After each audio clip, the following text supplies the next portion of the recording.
Welcome to the Soul Touched by Dogs podcast, the show for dog lovers who see dogs not as toys or tools, but wise souls worth our respect and care. I'm Anke Herman, and I'm your host. I talk to awesome humans, people who do great work for dogs and their people. So come and join us for today's conversation. Hello and welcome, Dr. Marlene. I'm very excited to have you here. Well, I am just thrilled to be here and to be able to share with your audience all the things that I am passionate about. Well, and we know there's a lot of it. So let's just get started. Let people know where in this lovely world are you based and, what is all the stuff you're passionate about? Well, I physically have a practice in Tampa, Florida, but I do travel worldwide. I lecture worldwide and I do consultations for clients worldwide. Okay, so you're a holistic vet. Like people imagine people know nothing about you. So, we talk about a holistic vet, and a lot of people have a misconception that holistic means woo woo and kind of out there crazy. And what holistic actually means is that we look at the whole organism, body, mind, and spirit, and all the parts work together. So, holistic actually means that we're integrating the body as a whole and treating the body as a whole. We're trained in this Western world that there's the eye doctor, there's the kidney doctor, there's the liver doctor, there's the skin doctor. And sadly, they don't talk to each other. It's almost like they think their world is just their little topic and the rest of the body doesn't communicate with that. Well, we obviously know that's not the case. So I do what is more called bioregulatory medicine, which actually comes from Germany. And it's where we understand the biology of the body. We're a big machine. We're a big vat of chemistry and biological pathways that are going on. And we were designed to be able to function with certain support. And then there's things that will inhibit or damage the body from functioning. So what I do is I help identify what are the things that the body needs and how can we make sure that it's provided. And we're in a world of deficiency. So of course that's, a really, really big problem. And then the other side of that is the toxicities. We want to make sure that we're identifying all the toxins that this particular animal may be exposed to so that we can help mitigate the damage, remove it if it's possible, and help the owners be aware of how to avoid it, which would even be the best of the solutions. So all of that to say that with bioregulatory medicine, we're literally understanding the biology of the body, helping it to function in its highest and best way so that we have that health and longevity that we came to Earth School to experience. I love that. I love that so much. And I think it's, it feels to me there's a bit of a wave towards that in human medicine as well, right? So we've started to recognize, when all the different doctors don't talk to each other, we have a problem and things don't really get addressed at the root. So we're just puffing around on the surface. So you mentioned the parts that the body needs and often doesn't get. And then there's the things that the body does get and shouldn't. So can you mention a few examples on each category? Absolutely. So when we were kids, I don't know if they had it in Germany, but we had Flintstone vitamins here in the US. And what is it? That sounds funny. Candies, and your mom gave you your Flintstone vitamins, so you had your vitamins for the day. And we really didn't know, what do vitamins do? Well, vitamins and minerals are the cofactors that actually run our metabolic pathways. So they are quite important. Take vitamin D as an example. That's D like in dog. Vitamin D in humans can be synthesized either from our diet, the meat that we eat, or it can be synthesized from the sun.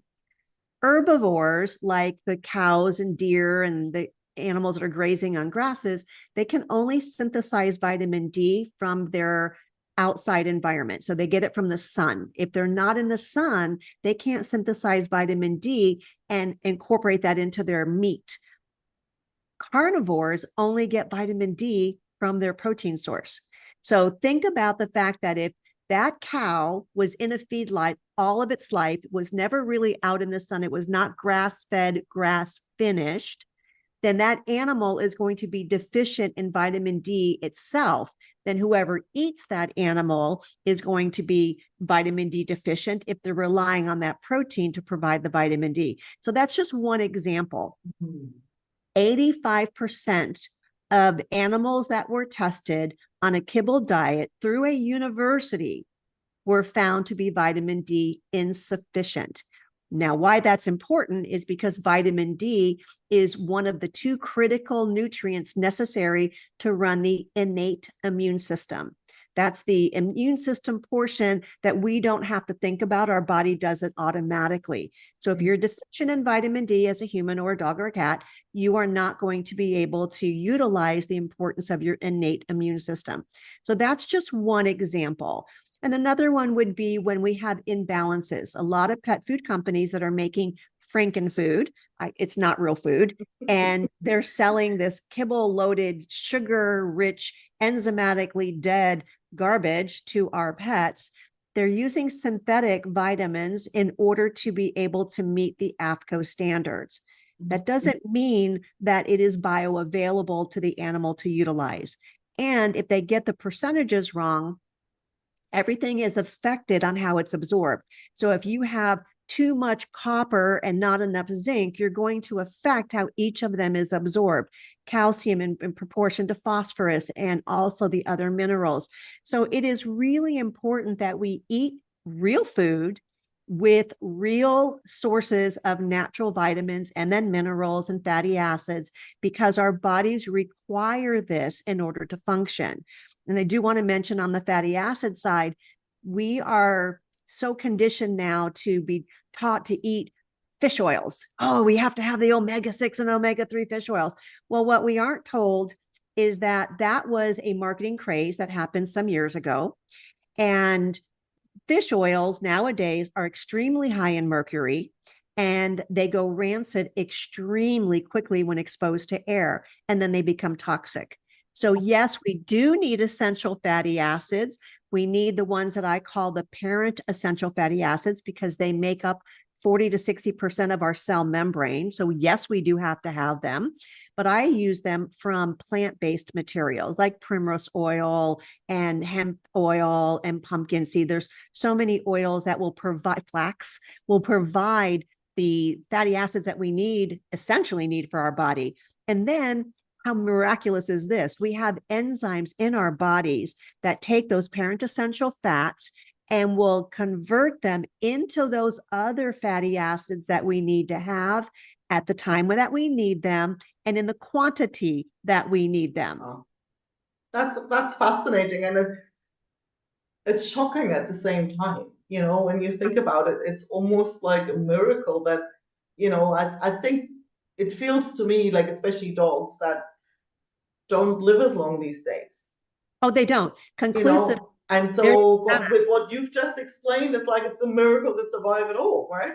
Oh, absolutely. And so 2 points that you just made. Number one, the life expectancy of dogs right now is 7 years shorter than it was 25 years ago. That is documented. And we're not understanding the why. We're just we're being taught to accept the fact that when we get old, we're going to fall apart and get crickety and need a whole basket full of medicine. No, that is not true. I am reaching 70 years of age. I feel 70 years young, and I am vibrant, and I have energy, and I am more functional than I was in my 20s when I was in vet school and I was under so much stress. And at that time, we didn't have genetically modified foods, but we had junk food, right? So people still ate junk food to just survive in college. So yeah, it's a really big deal. So, we really need to be looking at why are we living shorter? And then what is happening in our lifestyles that is creating this dysfunction?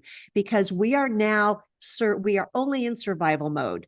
There's a difference between survival and thriving. Our bodies, because we are regenerative machines and we were built to adapt and survive, that means when circumstances are not ideal, our bodies just don't stop running. They don't die like your car. If you didn't put in gasoline, that's an essential nutrient to a car. If you didn't put gasoline in the car, it just wouldn't run. But if we don't get the right nutrients in our body, we have all these adaptive mechanisms, and our pets do as well. Obviously, I'm talking to both, they have these adaptive mechanisms that will help the body to survive, because it is assumed that once you get through the crisis, whatever that cataclysmic problem is, it will pass, and then you can go back to thriving, because then your lifestyle will improve. And the way it worked for our ancestors is when they had blizzards and freezes and they didn't have enough resources to make it through the winter, a lot of people and a lot of animals starved. But those that could survive, once the spring came back and food was plentiful, then they stuffed themselves with food again, and they were then being able to go back to thriving. So these are mechanisms, we call them hormetic stressors, that our bodies were actually designed to adapt to for our purpose of surviving and then thriving in the next era that was coming forward. So it was But not basically just all the time, right? exactly, you had to go from that surviving phase into thriving, and then you made these genetic adaptations so that you are now more prepared to function well and pass on a better gene pool for the next generation. But what's happening now is we're staying in survival mode and getting more and more chronic degenerative diseases, to where the body goes, I'm going to give up, because nothing's getting better. And now pathogens take over because they're going, the motherships, it's crashing, it's burning, it's not coming back. So let's become pathogenic and try to at least send something that may survive this horrible event. It's such a vicious cycle as well, right? So with what you explained at the beginning with the vitamin D, so now we mess up our immune system, so we have less to fight with against all the other toxins that we are exposed to. So if I'm now determined to say, well, okay, at least for my own body and for my dogs, I want to do the best I can, what do you recommend? Like, okay, where do I start? That's a great question. And we start with education. So I'm going to plug my Empowered Pet Parent course, because it is so critically important for people to start with knowledge. We have the internet, which is an amazing source, this amazing web. However, not all the information that you get is good information, right? And so we have to learn how to cut through the noise, how to cut through the marketing and the BS, which I call belief systems. So is it a belief system? Is it BS that's supporting you? Or is it BS that needs to be changed? Because if you don't keep up with the changing times, then you're living in the past and you're thinking about things in the past, and you can't adapt to what's happening in the now. So it's extremely important to start with education. Once we educate our pet parents, we teach them how to identify through testing. We test, don't guess. What are those deficiencies? What are those toxicities? And now we can very target what we need to do. We know exactly what we need to supplement. We know exactly what we need to detoxify from, and we detoxify all 6 organs of elimination. We have a kidney, colon, lungs, liver, skin, and lymphatics / fascia. I always include fascia now in my discussion of lymphatics. So these are organs that were built into our pets' bodies and our bodies, and they were designed to get rid of the toxins that we were exposed to, because there's always been toxins around.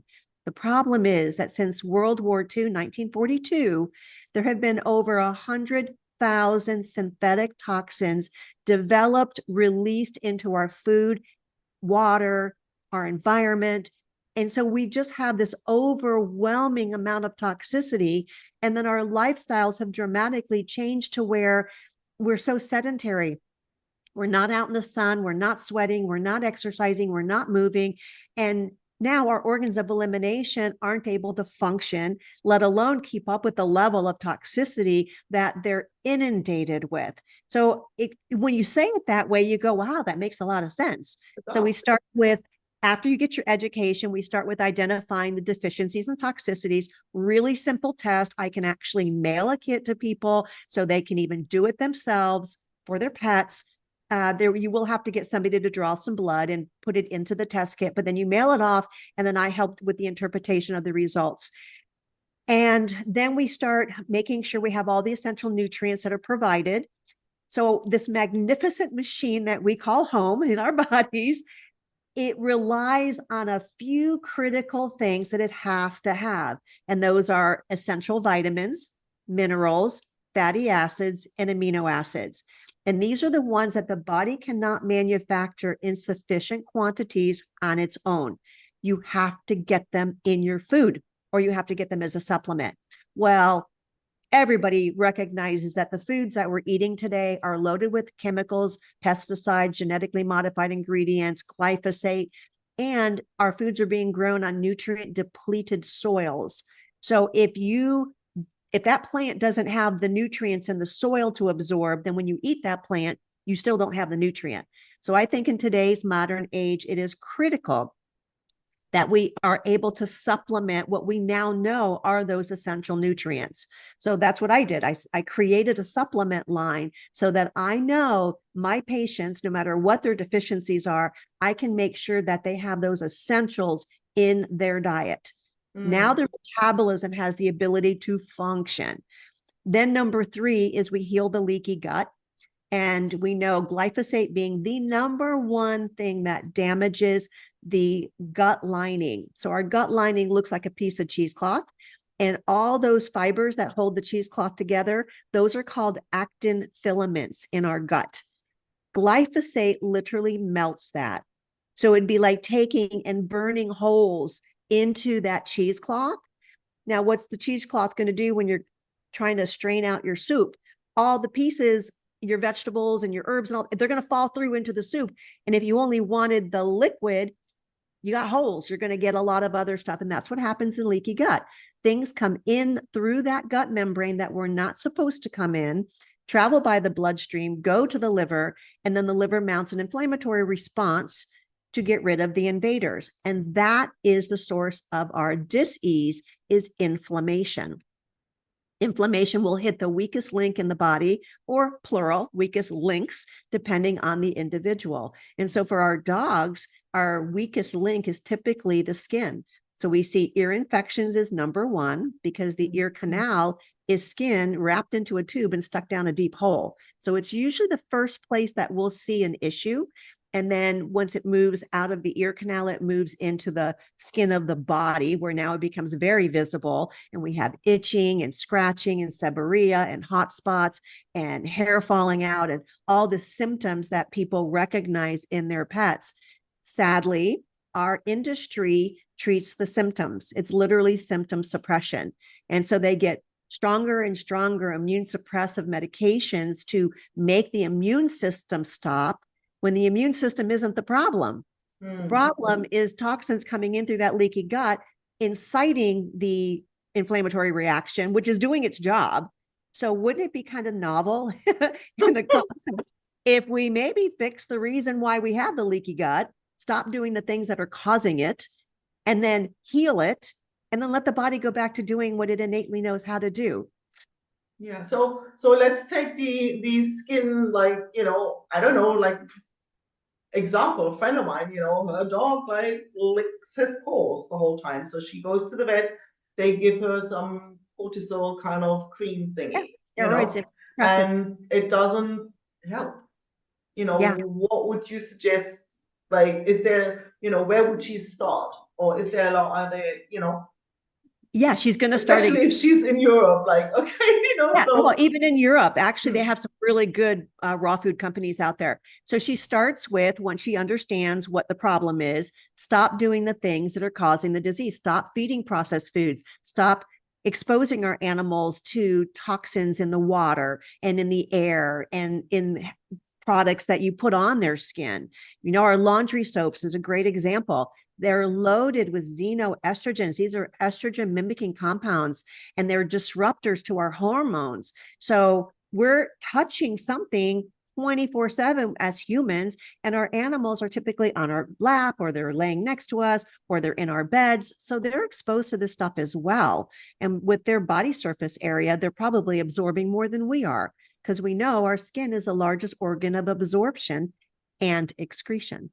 Yeah. So we have to stop doing the things that are causing it. You cannot keep taking a medication to suppress the symptom and expect it to go away. So she has to feed a better food. She has to make sure the water quality is good. She has to make sure that the essential vitamins, minerals, fatty acids, and amino acids are provided in the diet, and then heal that leaky gut. And step number 4 is detoxification of the 6 organs of elimination. So I actually have I have 2 courses on my website. One is for lymphatic therapy, and the other one is fascia decompression for your fur baby. And these are things that we teach pet parents how to relieve fascia compression by using their hands and gravity. So you don't have to have any equipment whatsoever, and you can improve the fascia network in your own pet's body in your own home. I love that. I love that. So where can people go and find out more? Because we obviously can only scratch the surface. It feels like, you know what I think is actually really interesting? That if I look at everything you've shared through the lens of, okay, this is for my dogs, I'm like, yeah, you could have just as well talked about us, right? So it 100%. feels like it's the same for people and dogs. So maybe the exact vitamins and minerals and proportions might be a bit different per species, but the underlying principles are the same. So if we were to say, well, actually, let's kind of live a bit more consciously, and I think everybody wins, including our dogs, right? So where can people go and find out more about your work, can get on your email list, can check out the courses? Where we're going to send them? Thank you. DR, like in doctor, marlenesiegel.com. Made it super easy. That is the hub of everything me. So the hospital website is there, my blogs, my courses. We have an online store. I think we can ship some things into Europe. I don't think we can ship everything, but even equipment, things to be able to empower people to detoxify at home with their pets. I have created it's a blueprint for people to follow so that you are truly empowered. That's why it's called the Empowered Pet Parent Course. But I also have a course for veterinarians because my other massive quest is transforming vet medicine. We don't do Work, a lot of yeah. work to do there. Here I am trunking along, right? But I still remember the vet when I first got my first dog, and I asked the vet about like, okay, so I don't know, new dog parent here, what should I feed my dog? Oh, you've got to give him that kibble and never give him anything else. yeah, So you've got a lot of work to do. I do. But, here's where I know that there's hope because there is not a single veterinarian I have ever met that intentionally, willfully, and consciously wants to harm an No, animal. We do not go into no. this industry because we want to do harm. We all want to do the very best. We want to be the heroes to our pet parents and the heroes to our patients. However, if you don't know better, you can't do better. And you only know what you know, and you don't know what you don't know.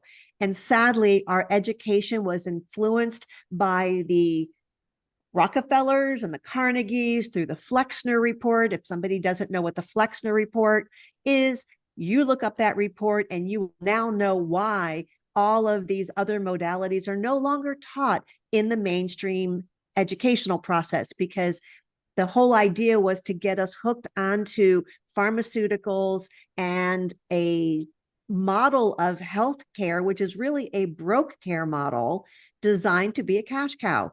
I can't say that any nicer. That's what it is. And it's time for all of us to wake up and take control, because no one's out there going to save us. There is nobody coming down on a white steed who is going to say, look, I'm your savior. It isn't going to happen. There's not one government out there that is really going to protect us. We, the people, we have to be responsible for our own health.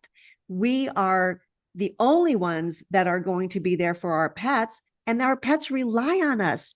We are it for them. They can't make choices for themselves because they don't have access to go out and hunt and forage.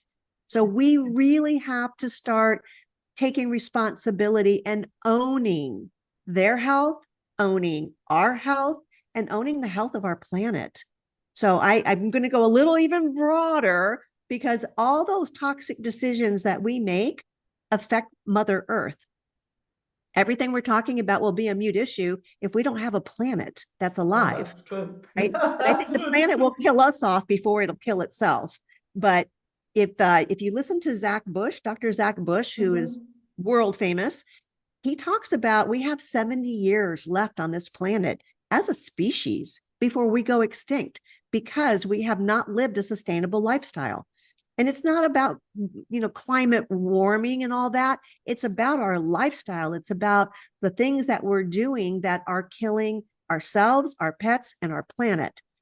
And it can be turned around in one single thought. Stop doing the things that are harmful. Read the ingredients. Don't buy from companies that are making toxic products. This is not hard. This is really And simple. I guess especially with the awareness, right? And then knowing what the alternatives are. So, There's anybody a listening, go check her out, get yeah. educated, and let's turn this around. Yeah, there's a wonderful website for consumers. It's called ewg.org. It's the, consumer awareness program. And so people can go online and look up products if they're not sure. For me, if I can't pronounce the name and I don't understand what that product is, I'm not going to use it. Yeah. Right? If there's more than 3 to 4 ingredients, I'm probably not going to eat it because that didn't come from nature. I live in a food forest. I literally created a food forest. I grow food 360 degrees around my home. I use all organic products inside. We're going to come to your place. Watch it. Yes. Come and learn how to grow food. It's amazing. Love it. You'll see every Friday I post Food Forest Friday.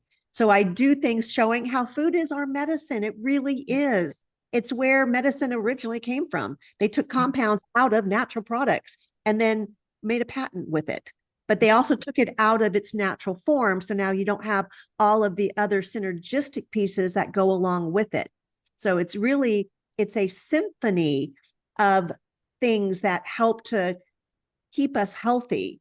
And when you take one element out and you say, oh, that's the only element that's effective, you've lost all the other parts that add to that beautiful, cooperative, cohesive type of exposure that nature gives us. I love that. We really just need to go back to nature and I think so. Decide who are we going to give our dollars to? We are voting with our dollars. Are you going to vote to keep companies out there killing us and killing our children and our pets? Or are we going to stop giving them the money and give it to companies that are really trying to do the right thing, sustainably, ethically, morally, etc.? Thank you so much. I just hope people literally just flush to your website and check you out, because it's kind of like you've got a movement going, and I think we all want to be part of it. So thank you so much for coming. And I can't wait to find out more. And I'm gonna go and follow the the Food Friday, Forest Friday. Thank you so much. Friday. Food Forest Friday. That's it. Right. That's it. Okay. Thank you so much. Bye, everyone. Thanks so much for listening. If you enjoyed the episode, don't forget to subscribe and leave a review so other dog lovers can find the show. If you haven't already, head over to soultouchedbydogs.com and sign up for weekly doggy cuteness, tips, recommendations, and personal stories to warm your dog-loving heart. And if you know a awesome human you think I should interview, I'd love an introduction. Email me at Anke, that's ANKE, @soultouchedbydogs.com.